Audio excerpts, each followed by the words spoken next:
बिस्मिल्लाहिर्रहमानिर्रहीम। अस्सलामुअलैकुम dear students, मैं हूं आपका बायोलॉजी टीचर असद सुल्तान। आज का हमारा topic chapter number 4 cells and tissue, उसका है टॉपिक है एक्टिव ट्रांसपोर्ट। जब हमने ट्रांसपोर्ट को स्टार्ट किया था, मैंने आपको बताया था ट्रांसपोर्ट की दो बुनियादी इकसाम होती हैं, पैसिव ट्रांसपोर्ट और एक्टिव ट्रांसपोर्ट। जब मॉलिक्यूल्स अपने कम इर्तिकाज से ज़्यादा इर्तिकाज की तरफ जाएं, यानी अगेंस्ट द ग्रेडियंट, इर्तिकाज के खिलाफ, यानी एक चीज़ जहां ऑलरेडी ज़्यादा है तो कम मॉलिक्यूल्स अपनी कम मिकदार से ज़्यादा मॉलिक्यूल्स की तरफ जाएंगे, तो वो कहलाएंगे एक्टिव ट्रांसपोर्ट कर रहे हैं।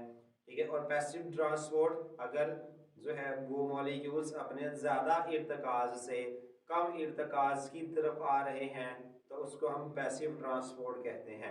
पैसिव ट्रांसपोर्ट में एनर्जी इस्तेमाल नहीं होती क्योंकि उसमें मॉलिक्यूल्स जो है वो अपने जो है वो along the gradient, concentration gradient, इर्तिकाज के साथ मूव करते हैं। यानी नेचुरली होना यही चाहिए कि मॉलिक्यूल्स जो हैं वो अपने ज़्यादा से कम मिकदार की तरफ मूव करें। तो इसलिए उस प्रोसेस में कोई भी जो है वो उस टाइप की ट्रांसपोर्ट में किसी भी किस्म की एनर्जी इस्तेमाल नहीं होती। उनकी हमने टाइप्स देखी, डिफ्यूजन, फैसिलिटेटेड डिफ्यूजन, ऑस्मोसिस, ये सारी की सारी जो है वो टाइप्स थी पैसिव ट्रांसपोर्ट की, हमने इनको देखा है। नेक्स्ट जो हम पढ़ने लगे हैं वो है एक्टिव ट्रांसपोर्ट। एक्टिव ट्रांसपोर्ट क्या होती है?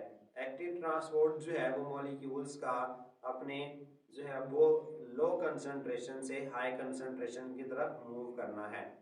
Active transport is the movement of molecule from an area of lower concentration to area of higher concentration. Molecules का अपने कम इर्तिकाज वाले इलाके से अपने ज़्यादा इर्तिकाज वाले इलाके की तरफ हरकत करना, यानी अगेंस्ट द ग्रेडियंट, इर्तिकाज के खिलाफ। This movement against the concentration gradient, ये मूवमेंट जो इर्तिकाज के खिलाफ है, इर्तिकाज से मुराद है कंसंट्रेशन, मिकदार। तो यानी मॉलिक्यूल्स ऑलरेडी जहाँ पे ज़्यादा हैं तो वो दोबारा वहीं पर मूव करें जहाँ पर वो ज़्यादा हैं, तो इसको जो है वो एक्टिव ट्रांसपोर्ट कहेंगे। तो इस प्रोसेस में requires energy in the form of ATP, ATP की शक्ल में एनर्जी इस्तेमाल होती है।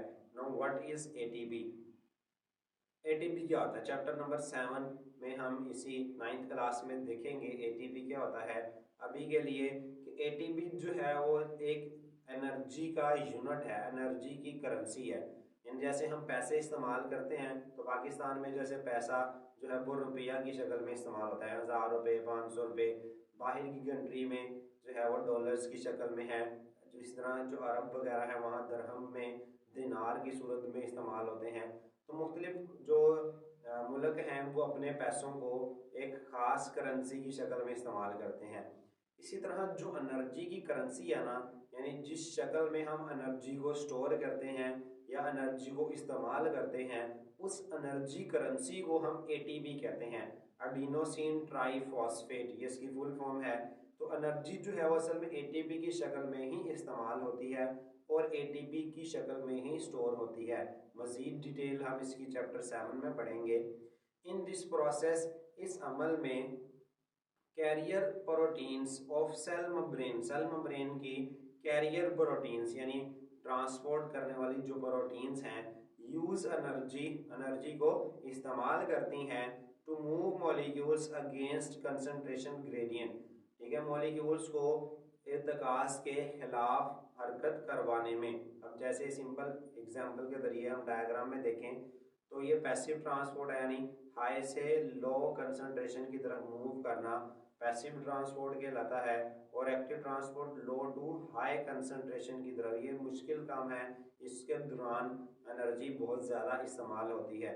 तो डिफरेंस आई होप सो आपको क्लियर हो गया होगा पैसिव ट्रांसपोर्ट में और एक्टिव ट्रांसपोर्ट में क्या डिफरेंस है। अब एग्जाम्पल इसकी जो है वो हम देखते हैं एक्टिव ट्रांसपोर्ट की। एक्टिव ट्रांसपोर्ट की जो एग्जाम्पल है सिंपल अल्फाज में, सोडियम पोटाशियम पंप का काम करना नर्व सेल के अंदर। इसी चैप्टर में आगे टिश्यूज वाले पोर्शन में हम देखेंगे नर्वस टिश्यूज। वो टिश्यूज जो दिमाग और स्पाइनल कॉर्ड बनाते हैं।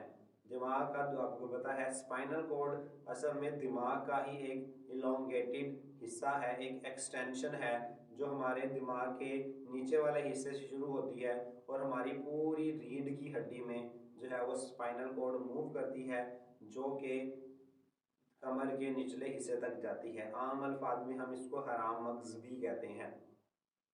तो अब जितने भी दिमाग और हराम मगज हैं वो सारे के सारे जो है वो नर्वस टिश्यू से बने हैं। इस तरह हमारी बॉडी में जो नर्व्स वगैरह हैं, नसें, जिसके जरिए दिमाग हमारी पूरी बॉडी को कंट्रोल करता है।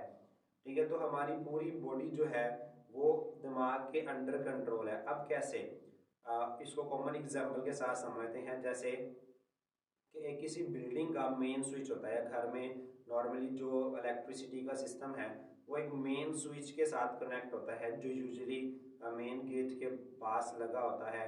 अब वो मेन स्विच से हम किसी भी घर के किसी भी जो कमरे की लाइटिंग कंट्रोल कर सकते हैं। ठीक है, ड्राइंग रूम है, किचन है, बाथरूम है, या घर में जितने भी कमरे हैं उन सब कमरों की हम जो है वो लाइट्स को उस मेन स्विच से कंट्रोल कर सकते हैं। अब वो मेन स्विच जो है वो पूरी घर के साथ, पूरी बिल्डिंग के साथ कैसे अटैच है, वो थ्रू वायर्स, तारों के जरिए अटैच है। इसी तरह हमारा जो दिमाग और स्पाइनल कॉर्ड जो है वो सेंट्रल नर्वस सिस्टम बनाता है, यानी हमारे सेंटर अलाइनमेंट सेंटर में मौजूद है दिमाग भी, और इस तरह कमर के जो पीछे सेंटर में बिल्कुल रीढ़ की हड्डी है जिसको हम वर्टिब्रल कॉलम कहते हैं, उसके अंदर स्पाइनल कॉर्ड बारीक सा मौजूद होता है। तो अब वो पूरी बॉडी के साथ कैसे कनेक्ट हैं, इनसे नसें निकलती हैं, नर्व्स जिनको कहते हैं, जिस तरह बिल्डिंग की तारें हैं। तो दिमाग और स्पाइनल कॉर्ड कह लेंगे ये बिल्डिंग का मेन स्विच है। हमारी बॉडी अगर बिल्डिंग है तो जो नसें हैं, नर्व्स, वो नर्व्स जो है वो हमारी पूरी बॉडी में फैली हुई हैं। ठीक है, जिनको हम कह लेंगे तारे हैं ये हमारी बॉडी की। तो ये हमारी पूरी बॉडी से मैसेज दिमाग तक और दिमाग के सारे मैसेज पूरी बॉडी तक डिलीवर करते हैं। तो इस तरह जो हमारा दिमाग है वो हमारी बॉडी के साथ कनेक्ट होता है। तो अब वो जो मैसेज जनरेट होता है, जिस तरह हम लोग आपस में कोई बात कर रहे होते हैं, ठीक है, तो हमें एक दूसरे की समझ आ रही होती है। इसी तरह जो नर्व सेल्स, दिमाग के जो सेल्स हैं, वो आपस में जो सिग्नल्स, जो मैसेजेस भेजते हैं, उन मैसेजेस को हम नर्व इम्पल्स कहते हैं।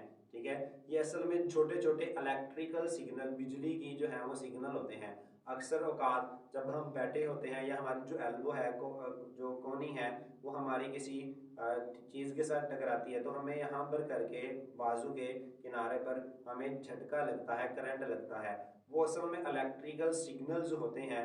तो हमारी बॉडी में ऐसे बहुत सारे सिग्नल्स जो हैं वो एट अ टाइम ट्रांसपोर्ट हो रहे होते हैं, जिसके ज़रिए दिमाग के जो सेल्स हैं वो आपस में बातें कर रहे होते हैं। ठीक है, तो अब ये जब नर्व इम्पल्स का पास होना होता है ना, तो इसके लिए जो चेंजेस होती हैं आइंस की, ठीक है, केमिकल्स की, तो उसके लिए जो काम करते हैं नर्व सेल्स, दिमाग के सेल्स, वो असल में एक्टिव ट्रांसपोर्ट की एग्जांपल में आता है। दी मेम्ब्रेन ऑफ नर्व सेल्स यानी दिमाग के जो सेल्स हैं उनकी जो मेम्ब्रेन है, हैव कैरियर प्रोटीन, उनके अंदर ट्रांसपोर्ट या कैरियर प्रोटीन्स होती हैं in the form of sodium potassium pump, sodium और पोटाशियम पंप की शक्ल में, in a resting nerve cell. Resting nerve cells आगे ब्रैकेट में बताया है, इसका मतलब क्या है, नॉट कंडक्टिंग नर्व इम्पल्स, यानी जब मैसेज नहीं गुजर रहा होता, यानी दिमाग के सेल जब उनमें से मैसेज ट्रांसपोर्ट नहीं हो रहा, जब वो आपस में बात नहीं कर रहे, उस दौरान हम कहते हैं कि ये रेस्टिंग कंडीशन में है। ठीक है, और जब मैसेज गुजर रहा होता है तो हम उसको कहते हैं एक्टिव कंडीशन में, कि एक्टिव कंडीशन में है। दिस पंप, ये पंप जो है, स्पेंड्स एनर्जी, एनर्जी को इस्तेमाल करता है to maintain higher concentration of potassium, potassium की ज़्यादा मकदार, and lower concentration of sodium, और सोडियम की कम मकदार को इनसाइड द सेल, सेल के अंदर। ठीक है, तो ये काम करता है कि सेल के अंदर पोटाशियम की मकदार ज़्यादा रहे और सोडियम की मकदार जो है वो कम रहे। फॉर दिस पर्पस, इस काम के लिए, the pump actively move, actively का मतलब ये है अगेंस्ट द ग्रेडियंट, यानी ये सोडियम को ऐसी जगह मूव करवाएगा जहां पर इनकी मकदार ऑलरेडी ज्यादा है। ठीक है, तो pump actively move sodium to the outside of cell, cell के बाहर भेजता है, where they are already in higher concentration, जहां पर वो पहले से ही ज्यादा मिकदार में मौजूद हैं। एंड पोटाशियम, और पोटाशियम को मूव करवाता है to the inside of cell, cell के अंदर की जानिब, where they are in higher concentration, जहां पर वो ऑलरेडी ज्यादा मिकदार में है। यानी सोडियम बाहर ज्यादा है नॉर्मली, और पोटाशियम सेल के अंदर ज़्यादा है, उसके बावजूद ये सोडियम को बाहर भेज रहा है और पोटाशियम को अंदर भेज रहा है, यानी against the concentration gradient. Example के जरिए हम देखते हैं तो ये हमारे पास सोडियम और पोटाशियम पंप है। अब सोडियम जो है उसको ये क्या कर रहा है, बाहर भेज रहा है। अगर आप देखें तो सोडियम की मिकदार ऑलरेडी बाहर जो है वो ज़्यादा है अंदर की निस्बत, अंदर सोडियम की मिकदार कम है सोडियम आयंस की। तो उसके बावजूद ये 3 सोडियम एटम्स को बाहर की तरफ जो है वो भेज रहा है। उसी दौरान अगर आप पोटाशियम देखें तो पोटाशियम, ये सेल मेम्ब्रेन है, ठीक है, ये आउटसाइड ऑफ सेल है, ये इनसाइड ऑफ सेल, सेल के अंदर के यानी सेल के अंदर का हिस्सा है। अब अगर आप देखें तो पोटाशियम की जो मिकदार है वो सेल के अंदर ऑलरेडी ज़्यादा है, ठीक है, और बाहर पोटाशियम की मिकदार कम है।